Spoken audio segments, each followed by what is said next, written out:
오늘 말씀은 레위기 1장 1절에서 4절 말씀으로 하나님이 기쁘게 받으시는 예배 제목으로 말씀의 은혜를 나누겠습니다. 지금 저희가 8월부터 생명의 삶 부문이 레위기죠.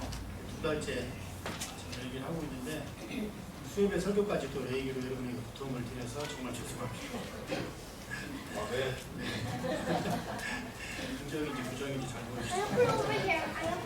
레위기 이렇게 큐티 하실 때 가시는 분들 와서 들어보니까 어렵다고 분도 너무 어렵고 모르는 분도 많고 그런데 수요일까지 레위기를 하게 돼서 죄송한 마음을 가지고 하겠습니다. 레위기가 이제 보니까요 목요일까지 내일까지 레위기더라고요. 금요일부터는 또 시편입니다. 내일까지만 오늘 설교 듣고 내일 새벽 내일 큐티까지만 고생하시면 금요일부터는 또 새로운 세상이 다가올 것으로 믿어집니다. 자, 레위기는 많은 분들이 이렇게 어렵다, 또 너무나 힘들다, 그다음에 너무 복잡하다 이렇게 말씀하시는데 레위기는 이렇게 하나씩 자세히 살펴보면 이렇게 어려운 책도 성경이 특히 구약 이렇게 왕들 나올 때 이사야서 이런 등등 책 보면서 많이 어렵다 그러시는데 특별히 어려운 책도 아닙니다. 레위기는 저는 이렇게 정의합니다. 하나님과 하나님의 택한 백성들 간의 만남과 나눔의 장. 하나님께서 우리를 만나주시고 또 나눔을 어떻게 하는지를 알려주시는 그런 책이 바로 레위기가 아닐까 생각이 듭니다. 레위기 보면 두 가지에 상반되는 하나님의 모습이 종종 등장합니다. 세밀한 하나님, 하나부터 열까지 다 일일이 다 오늘 1장 번제도 그러죠. 이건 이렇게 저건 저렇게 하나씩 세밀한 하나님 이런 모습도 있는 반면에 이런 모습을 보고 어떤 분들은 인자하신 하나님 또 긍휼이 풍성하신 하나님 이렇게 느끼는 반면에 또 어떤 사람은 시어머니 같은 하나님 그렇죠. 하나부터 열까지 모든 것을 다 이렇게 하시니까 여러분 제 목소리 잘 안 들리세요? 잘 들리시죠? 저쪽에서 안 들린다고 하셔가지고 시어머니 같은 그런 모습이 나와 있답니다. 레위기는 1장이 이제 번제입니다. 오늘 읽었던 말씀이 번제. 그 다음에 27장 마지막은 11조로 끝납니다. 그래서 레위기는 번제는 우리가 기본적으로 알고 있기를 하나님께 다 드리는 예배. 그래서 헌신과 희생을 얘기할 때는 보통 번제를 얘기합니다. 그래서 레위기는 하나님께 다 드림으로 시작해서 마지막 27장 11조 다 드림으로 끝나는 책이 바로 레위기입니다. 그래서 레위기는 하나님 앞에 다 드리는 것을 온전히 말하는 책이 바로 레위기입니다.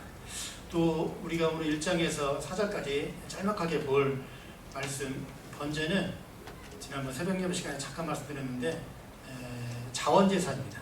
번제는 자원제사, 의무제사가 아니라 자원제사. 그렇게 볼 때 하나님 앞에 희생하고 헌신하고 봉사하는 것은 자원하는 마음으로 나아갈 때 하나님께서 기쁘게 받으신다 라는 것을 우리가 알 수 있습니다. 의무적으로 강요된 헌신 또 강요된 희생과 봉사는 결말이 아름답게 끝나지 않는 것을 우리는 신앙생활 또 교회생활하면서 종종 볼 수가 있을 것입니다. 이렇게 레위기 서론을 잠깐 말씀드리고 많은데 다 지금은 강의 시간이 아니기 때문에 우리는 오늘날 예배의 홍수 시대에 살고 있습니다. 인터넷 들어가 보면 정말로 그 지역을 뛰어넘어서 한국, 미국 그 나라 그 이상의 나라에서 정말 유명한 목사님의 설교를 실시간으로 들을 수 있는 그런 예배의 홍수 시대에 살고 있습니다. 우리가 드리는 예배 한번 개수해 볼까요? 오늘 수요 예배, 매일 드리는 새벽 예배, 또 주일 예배, 또 어린이 예배, 아동부 예배 이런 거 있죠. 한국에는 금요 철야 예배, 주일 오후 예배, 또 뭐가 있을까요? 내일 우리 교회에서 저쪽으로 가는 장례 예배, 이사 예배, 돌 예배, 승진 예배 여러분 생각나세요? 예배의 종류 보면 어떤 분이 한국에 있던 예배의 종류를 생각하려 보니까 약 40여 가지라고 하더라고요. 엄청납니다. 졸업 예배 엄청나죠. 입학 예배, 또 수련회 가면 개회 예배, 폐회 예배, 또 부흥회 예배. 정말 우리는 예배의 홍수 시대 가운데 살고 있는 것 같습니다. 그렇다면 하나님께 우리가 이렇게 참 많은 예배를 드리는데 하나님께서는 어떠한 예배를 기쁘시게 받으시는지 오늘 설교 제목처럼 우리 1절 말씀, 레위기 1장 1절 말씀 같이 한번 읽어보겠습니다. 시작. 여호와께서 우리에게 말씀하여 이르시되 아멘. 하나님이 기쁘게 받으시는 예배는 1절 말씀에 하나 정확히 기록되어 있습니다. 왜냐하면 하나님이 부르시는 예배, 그리고 하나님이 말씀하시는 예배입니다. 레위기 1장 1절에 보면 여호와께서 회막에서 모세를 부르신다 그럽니다. 하나님께서는 이미 회막에 오셔서 회막에 좌정하셔서 모세를 부르시는 것처럼 이 시간 우리 수예배 가운데 우리를 하나님께서 부르셨다는 겁니다. 이 예배는 하나님의 부르심이 먼저입니다. 간혹 우리가 이렇게 잘 준비하면 또 이렇게 하면 하나님을 마치 부르는 것처럼 하나님을 초대하는 것처럼 생각하는 경향이 특히 한국 사람 가운데는 없지 않아 있습니다. 어떤 분은 이러한 현상을, 이러한 생각을, 물론 모든 분들이 다 그러지는 않지만 한국의 어떤 유교적인 색채가 아직까지 남아있는 그런 기독교 문화, 내일이 추석이더라고요. 보니까 추석 때 보면 차례상 차리죠. 그렇게 해서 특히 믿지 않는 차례상 차려서 차례 드리고 이렇게 그런 행위하는 거는 결국은 뭐죠? 이렇게 귀신을 이렇게 부르는 거잖아요. 그러는 반면에 또 이렇게 사극이나 드라마 보면 시골 같은 데서 보면은 가족의 일이 잘 안 풀리고 자녀들 아이들 앞길이 잘 안 들리면 무당 불러다가 소위 말하는 부닥거리 같은 걸 합니다. 그거는 또 귀신을 쫓아내는 겁니다. 한국의 사람들의 정서는 어떨 때는 이렇게 부르기도 하고 귀신을, 또 어떨 때는 귀신을 쫓아내기도 하고. 귀신 참 힘들 것 같습니다. 바쁠 것 같아요. 어떨 때는 가야 되고 어떨 때는 도망가야 되고 어떨 때는 오라고 어떨 때는 가라고.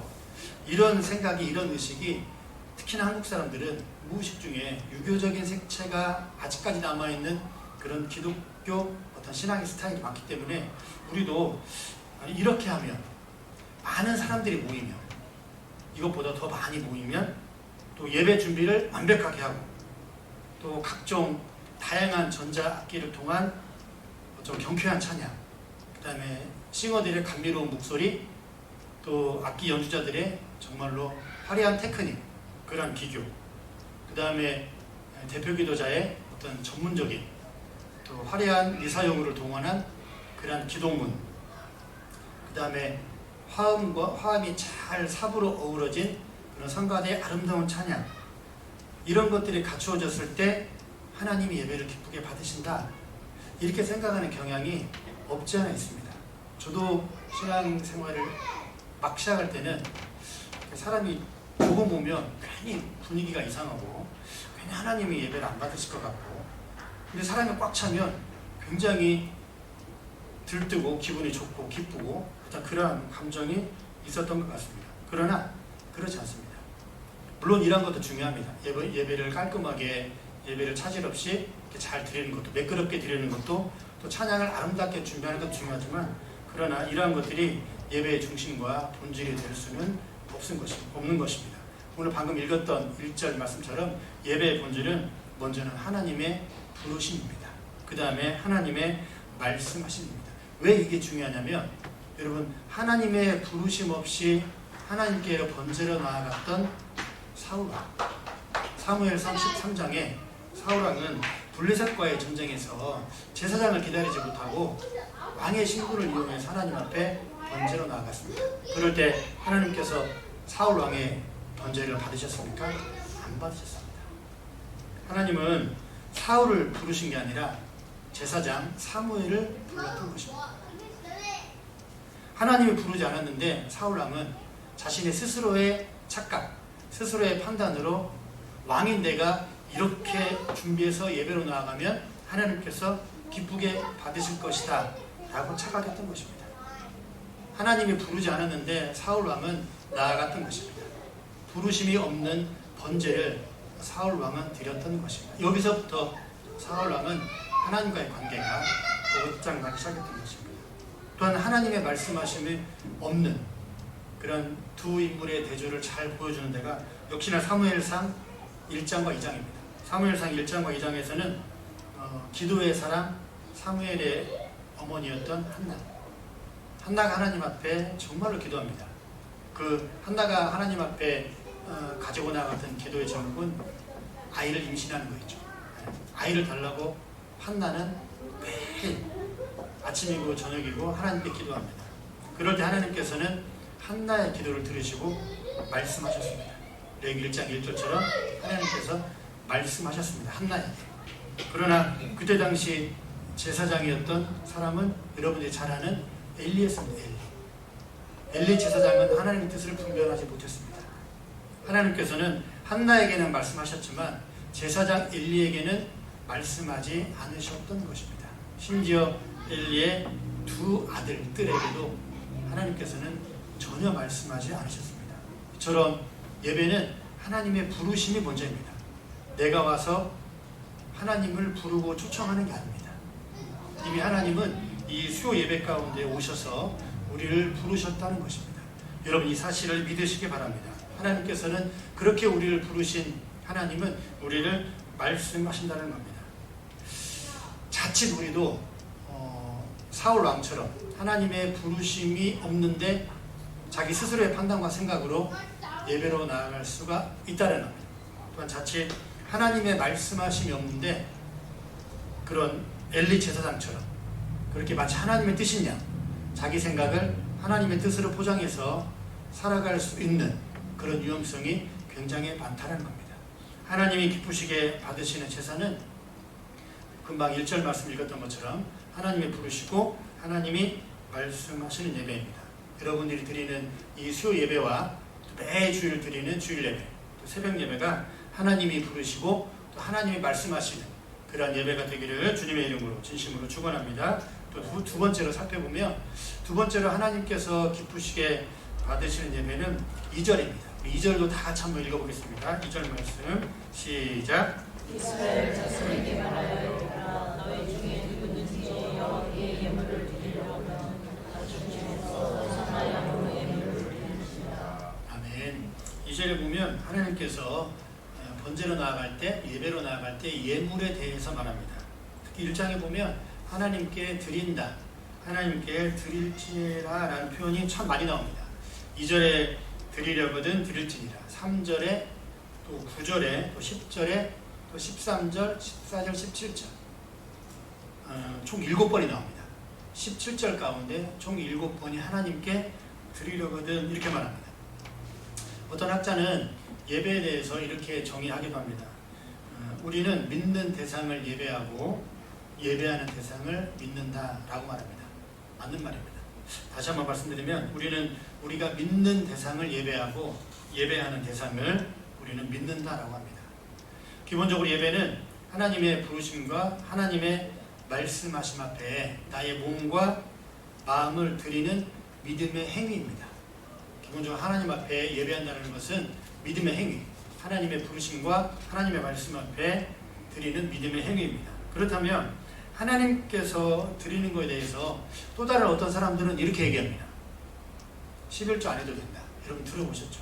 11조 무용론을 주장하는 사람들이 있습니다. 또 예배할 때 다른 건 다 그대로 유지하는데 헌금순서는 빼야 된다. 이렇게 주장하는 신학자도 있기도 합니다. 뭐 누구라고 이 자리에서 공개적으로 말씀드리긴 그렇지만 왜 그러냐면 교회가 돈을 모은다. 교회가 돈을 축적한다. 또 그것 때문에 또 교회가 시끌시끌하기도 하니까 그래서 하나님께 더 이상 11조를 드리지 않아도 된다. 이렇게 말하는데 전혀 옳지도 않고 전혀 바람직하지 않습니다. 제가 레위기 서론 잠깐 말씀드린 것처럼 레위기는 1장의 번제, 다 드리는 번제를 시작해서 27장에 다 드리는 11조를 끝납니다. 여러분 11조의 의미가 뭡니까? 10의 1은 하나님의 것이고 10의 9는 내 것입니까? 여러분 그게 11조일까요? 아닙니다. 11조의 의미는 원래 모든 것이 다 하나님의 겁니다. 10의 10, 10 중에 10이 다 하나님의 것입니다. 그런데 하나님께서는 독특하게 그 많은 것 중에 10 중에 10분의 1을 온전히, 여러분 대신에 온전입니다. 온전히 구별해서 하나님께 드릴 때 10의 10을 다 드린 것으로 인정해 주겠다라는 게 여러분 11조입니다. 10가지 중에 10의 1을 온전히 하나님 앞에 11조로 드리면 10의 10을 다 드린 것으로 내가 너의 마음을 받고 10의 9는 내가 가지고 이 땅에 살아가라는 의미가 여러분 그게 11조입니다. 10의 9는 내 거, 10의 1은 하나님 거 아닙니다. 모든 게 다 하나님 건데 하나님은 10의 1을 드리면 그렇게 인정해 주시겠다라는 게 여러분 그런 게 그게 11조입니다. 그래서 성경은 우리를 가리켜서 신약 성경에 청직이라는 표현을 씁니다. 청직. 왜냐하면 내 것이 아니기 때문에 우리의 것이 아니기 때문에 하나님의 것이기 때문에 하나님의 것을 잠시 이 땅에 살면서 사용하고 누리는 청직이라고 성경은 말씀하고 있습니다. 이 절을 자세히 주의해서 보면 우리가 한 가지 주목할 그런 단어가 나옵니다. 번제 제물을 드릴 때에는 무엇으로 드리라고 말씀하고 있죠? 가축. 가축. 그렇죠. 가축 중에서 흠없는 수컷으로 드리라고 합니다. 여러분에게 묻겠습니다. 여러분 가축이 무엇입니까? 가축과 좀 더 쉽게 질문하겠습니다. 갑자기 질문하니까 저희 눈을 안 마주치는 것 같아요. 눈을 다 피하시는 것 같은데 여러분 가축과 들짐승과는 어떻게 다르죠? 가축과 산짐승과는 어떻게 다르죠? 여러분 다 대답 다 하실 겁니다. 하나님께서는 들짐승, 산짐승으로 번제를 드리지 말라고 하십니다. 가축입니다. 가축. 가축에 대해 설명드리겠습니다. 레위기는 농경사회입니다. 여러분 농경사회에 있어서 소 한 마리는 어떤 의미이죠? 전 재산입니다. 그렇죠. 어르신들 저는 농사 한 번도 안 잡아서 몰라요 사실은. 농경사회에 있어서의 소는 그 농부의 전 재산, 삶의 미천입니다. 이렇게 얘기해도 과언 아니죠. 시골에서 농사 짓는 농부들 보면 소 한 마리로 보통 소 한 마리 있습니다. 좀 부자는 한두 마리 정도. 소 때문에 먹고 삽니다. 여러분 그러죠. 소의 힘으로. 또 소의 힘으로 소 덕분에 자식들 공부시키고 자식들 도예지로 유학 보내고 그렇게 먹고 살았습니다. 여러분 그렇죠. 농경사회에 있어서 소는 정말로 없어서는 안 될, 그런 농부에게 있어서 없어서는 안 될 굉장히 중요한 그런 삶의 일부, 거의 전 재산과도 같은 게 여러분 그게 소입니다. 여러분 그거를 우리는 가축이라고 합니다. 더 이렇게 사극이나 고전 드라마 보면 여러분 어떻습니까? 이렇게 옛날 그런 드라마나 그런 영화 보면 소 먹이는 사회 아무렇게나 먹입니까? 아니에요.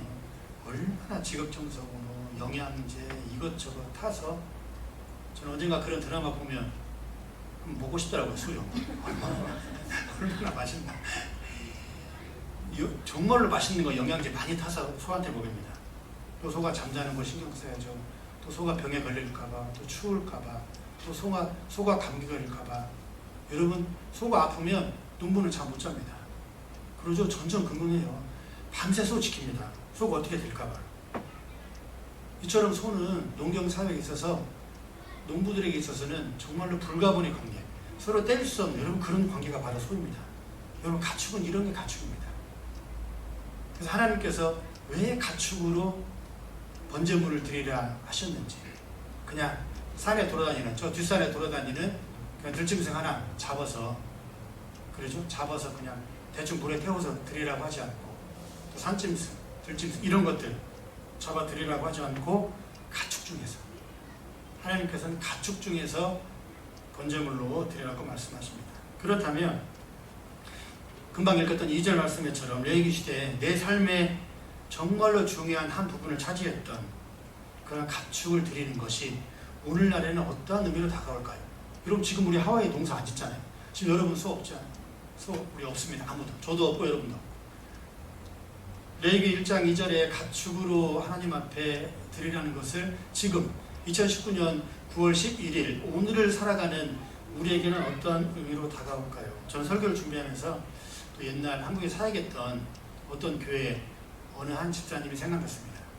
이 집사님 보고 참 되게 막 도전받았는데, 이 집사님은 하나님을 현금 드릴 때, 저도 한국에 있을 때는 좀 그렇게 했는데 미국 나와서는 잘 못했는데 설교 준비하다가 좀 반성이 되고 해결을 했습니다. 이 집사님은 집에 교회 봉투가 헌금 봉투가 있어요. 그래서 제가 그 집사님 헌금하는 걸 주일에 봤는데 교회 와서 이렇게 헌금 봉투에 돈 넣고 펜으로 쓰는 것을 한 번도 못 봤습니다. 거기에서 오랫동안 사역했는데도 불구하고 그분은 제가 그래서 언젠가 여쭤봤는데 토요일 날 가족들, 자녀들 다 불러 모아서 헌금을 준비한다고 하더라고요. 그래서 11조, 감사헌금, 추정헌금, 또 아이들, 또 교회학교, 그리고 주일학교 헌금들.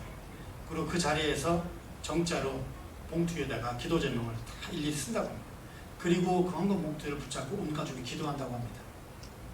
여러분, 이게 오늘날 가축 중에서 하나님 앞에 드리는 모습 아닐까? 저는 그렇게 생각합니다. 그리고 이분은 항상 주중에 한국의 그 10,000원짜리 신권으로 주중에 꼭 은행 가서 꾸깃꾸깃한 돈을 드린 적이 없습니다. 이 집사님 가족은 항상 신권으로 준비해서 토요일 저녁에 온 가족 모아서 헌금을 준비하고 성경책에 딱 껴놓고 그러고 와서 토요일 저녁에 가족이 기도하고 그 헌금 놓고 그리고 주일 하나님 앞에 예물을 드리는 모습. 여러분, 이 모습이 오늘날 하나님 앞에 가축 중에서 번제로 드리는 모습이 아닐까 생각합니다. 저는 이 집사님 보면서 참 반성했습니다. 제가 헌금을 어떻게 했냐면 한국에서 이제 학생 청년부 생활할 때 주일날 교회 오면 봉투에 호주머니에서 그래서 지갑 빼서 대충 해서 헌금 넣고 딸랑 넣고 지갑을 놓고 왔어. 그러면 옆에 친구한테 야 1,000원만 빌려줘. 이렇게 해서 헌금하고. 여러분, 이러한 모습은 가축으로 하나님 앞에 드리는 모습이 결코 아닐 것입니다. 저도 우리 교회도 그러면 좀 좋을 것 같아요. 헌금 봉투를 집에 가져가셔서 주일날 바쁘게 무슨 누구 집사 다 지금 놓고 왔네요. 20불만 빌려줘봐.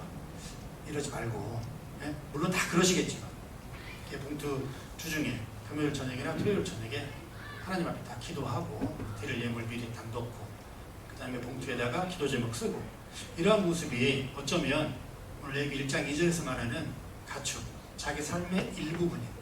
어쩌면 자기 삶의 전부인 그거를 드리는 모습이 아닐까 생각합니다. 또 이렇게 자기 삶의 전부를 드리라는 말씀을 듣고 행여나 이 중에는 없겠지만 어떤 분들은 저 목사 이단 아니야? 전 재산 바치라고 하네? 모든 거 다 드리라고 하네? 이렇게 생각하는 분들도 있을지도 모르겠습니다. 그러나 3절 말씀을 잘 보면 가축 중에 흠 없는 암컷입니까? 수컷입니까? 수컷입니다.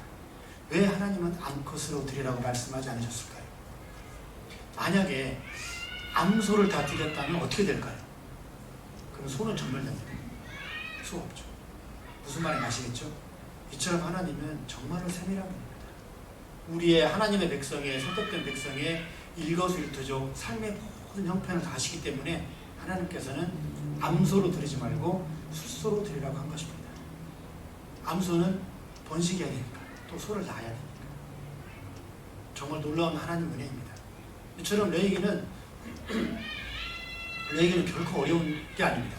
하나씩 살펴보면 정말로 세밀한 하나님의 택한 백성의 정말 삶의 모든 부분을 이해하시고 배려하시는 그런 하나님의 모습을 발견할 수가 있습니다. 바라옵기는 여러분 하나님 앞에 예물로 나올 때 가축 중에서 여러분 삶의 일부인 또는 여러분 삶의 전부가 될 수 있는 그런 가축으로 예물을 드리시는 여러분 되기를 간절히 소망합니다. 또한 세 번째로 하나님은 어떠한 예배를 기쁘시게 받을까요? 3절과 4절 말씀입니다. 우리 같이 한번 읽어보겠습니다. 시작.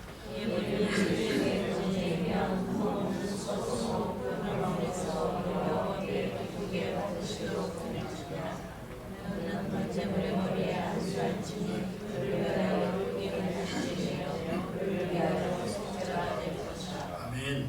3절과 4절 보면 공통적으로 나오는 말이 있습니다. 기쁘게 받으시도록, 기쁘게 받으심이 되어라고 나와 있습니다. 그런데 잘 보면 하나님이 기쁘시게 받으면 4절 끄트머리에 뭐라고 나와 있습니까? 속죄가 될 것이다. 이 말씀 또한 정말 놀라운 말씀입니다. 하나님이 기쁘게 예물을 받으시면 헌제자, 제사장 말고요. 헌제자의 죄가 용서함 받는다는 겁니다. 놀라운 하나님 은혜입니다. 또 반대로 우리가 지은 죄를 하나님 앞에 용서함 받기 위해서는 하나님이 기쁘시게 받으시는 예배를 드리면 우리의 죄가 사해진다는 말입니다. 내 열정, 내가 하나님께 뜨겁게 통성으로 기도하고 눈물 콧물 흘리고, 물론 그것도 중요합니다. 그러나 레위기 1장 3절과 4절 말씀에 보면 하나님이 기쁘게 받으시면 헌제자의 죄가 용서함 받는다고 그렇게 말씀하고 있습니다. 그렇다면 오늘 레위기 1장 1절로 4절 말씀을 종합해 봤을 때 하나님이 기쁘게 받으시는 예배는 신약성경에서 이 본문에서 이렇게 주석하고 있습니다. 요한복음 4장 20절 같이 한번 읽어보겠습니다. 시작. 하나님은 영이시니 예배하는 자가 영과 진리로 예배할지니라. 한 번 더 읽겠습니다. 시작. 하나님은 영이시니 예배하는 자가 영과 진리로 예배할지니라. 아멘. 여러분, 성경의 가장 중요한 주석은 사실은 성경입니다. 세계적인 주석도 아니고 세계적인 신학자가 쓴 주석집도 아닙니다. 물론 이러한 책들도 성경을 연구하는 데 도움이 됩니다. 하지만 성경에서 가장 중요한 주석은 사실은 성경입니다. 구약의 본문을 신약에서 어떻게 말하고 있는가, 신약의 본문을 구약에서 어떻게 말하고 있는가, 여기에 기록된 이 말씀을 다른 성경 본문에서는 어떻게 말하고 있는가, 이게 굉장히 중요합니다. 요한복음 4장 24절에서 말씀하시는 예수님의 이 말씀, 영과 진리로 예배한다는 것은 어떤 말씀일까요? 여러분, 이전 성경에는 이렇게 기록되어 있습니다. 신령과 진정으로 예배할지니라. 또 영과 진리로 예배할지니라. 여러분, 신령과 진정으로 예배한다는 게 뭔가요? 제가 제스처를 한번 취해보겠습니다. 이렇게 손드는 겁니까? 하나님 손들고 막 눈물 흘리는 거, 막 가슴을 치면서 기도하고 책상을 치면서 기도하고. 여러분, 이게 신령과 진정으로 예배하는 겁니까? 어떤 게 신령과 진정으로 예배하는 거죠? 또 방언이 터지고 병든 자가 치유되고. 여러분, 어떤 모습이 신령과 진정으로 드린 예배일까요? 많은 여러 가지 다양한 해석과 적용이 있겠지만, 영으로 드린다는 말, 신령으로 드린다는 말은 이 말입니다. 성령의 도우심으로, 성령 하나님의 도우심의 은혜로, 또 진리로 예배한다는 것은 진리이신, 진리 되신 예수님을 알아가는 예배라는 겁니다. 그러니까 영과 진리로 예배한다는 것은 성령의 도우심의 은혜로 진리이신 예수님을 알아가는 예배, 이게 요한복음 4장 24절 말씀입니다. 그렇다면 예배의 본질은 무엇일까요? 성령의 은혜입니다. 예배의 본질은 성령의 은혜이고 성령의 나타나심입니다. 또한 예배의 본질은 성령의 도우심으로 말미암아 진리이신 예수님을 발견하는, 진리이신 예수님을 알아가는 예배가, 여러분, 그게 예배의 본질이고 예배의 핵심입니다.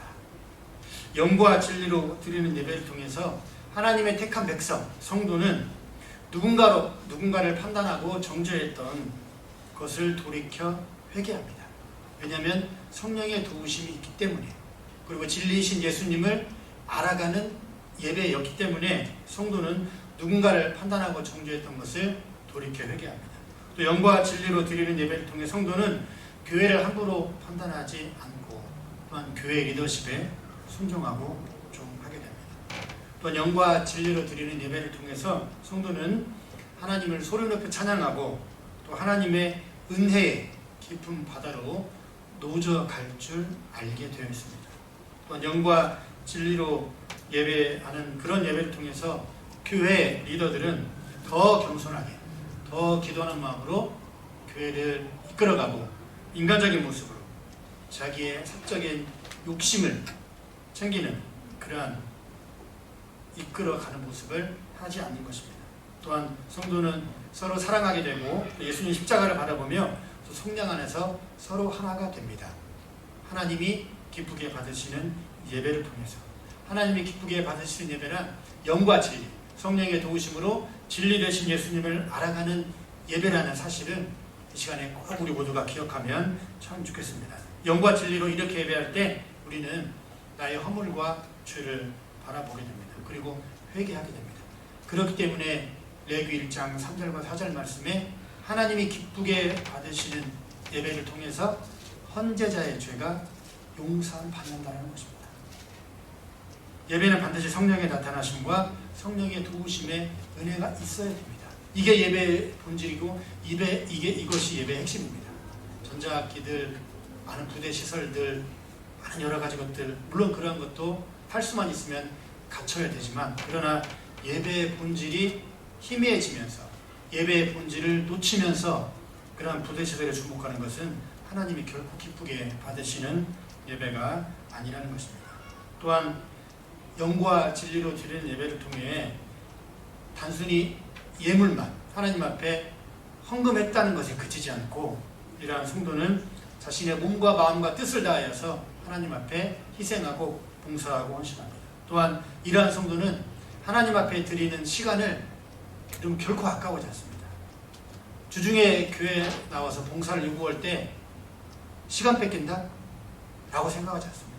왜냐하면 성령의 도우심의 은혜가 늘 있기 때문에 그렇습니다. 성령의 도우심의 은혜가 없이 또 예수님을 발견하지 못하는 예배를 1년, 10년, 20년 드려도 그렇게 나에게 유익하지 않습니다. 그러나 성령의 도우심의 은혜가 있는 성도는 하나님 앞에 드리기를 즐겨합니다. 기뻐합니다. 내 삶이 마이너스가 된다, 내 생활이 뺏긴다, 교회 때문에 내 생활이 침해가 된다, 방해받는다, 여러분 그렇게 생각하지 않습니다. 이제 설교를 마무리하겠습니다. 사랑하는 여러분, 교회의 생존은 예배의 생명에 달려 있습니다. 사람이 많다고 좋은 교회, 큰 교회, 여러분 결코 아닙니다. 여러분 교회는 건물이 아닙니다. 또한 교회는 회사가 아닙니다. 교회는 먹고 마시고 즐기는 곳만 되어서는 결코 아니 됩니다. 마태복음에 이런 말씀이 나와 있습니다. 사람이 떡으로만 살 것이 아니요. 여러분 다 아시죠? 그러나 이 말을 바꿔 말하면 사람은 떡으로도 살아야 된다는 말입니다. 그렇죠. 사람은 떡으로 살아야 됩니다. 육신을 지탱해 줄 수 있는 먹을 것을 먹지 않으면 사람들은 굶어 죽습니다. 사람이 떡으로만 살 것이 아니오라는 말을 바꿔 말하면 사람은 떡으로도 살아야 된다는 말입니다. 그렇지만 사람은 떡으로만은 살 수 없습니다. 왜냐하면 우리는 하나님의 형상으로 지음받은 존재이기 때문에 그렇습니다. 그렇기 때문에 예배를 통한 영적인 갈증, 영적인 목마름이 여러분 해갈되어야 됩니다. 그게 사람이 떡으로만 살 것이 아니오라는 그 말씀입니다. 영적인 갈증, 영적인 목마름, 또 영적인 체험과 또 영적인 공급함이 없으면 우리는 결국 살아갈 수가 없습니다. 왜냐하면 우리는 하나님의 형상대로 지음받은 존재이기 때문에 그렇습니다. 교회는 영과 진리로 예배하는 구원받은 성도들의 거룩한 모임이 여러분 교회입니다. 그래서 교회가 가장 먼저 추구해야 될 것은 거룩한 예배 공동체입니다. 예배 공동체가 되고 나서 그 다음에 그것을 하나님 앞에 가지고 나아가야 합니다. 하나님이 세우신 또 하나님의 은혜의 뜻 가운데, 하나님의 은혜의 장소 가운데 세워진 이 에덴 교회가 영과 진리로 신령과 진정으로 예배하는 교회, 또 성령의 도우심이 있는 예배, 또 그래서 진리 되신 예수님을 날마다 알아가는 그런 믿음의 복된 교회가 되시기를 우리 주님의 이름으로 진심으로 축원합니다. 아멘. 이 시간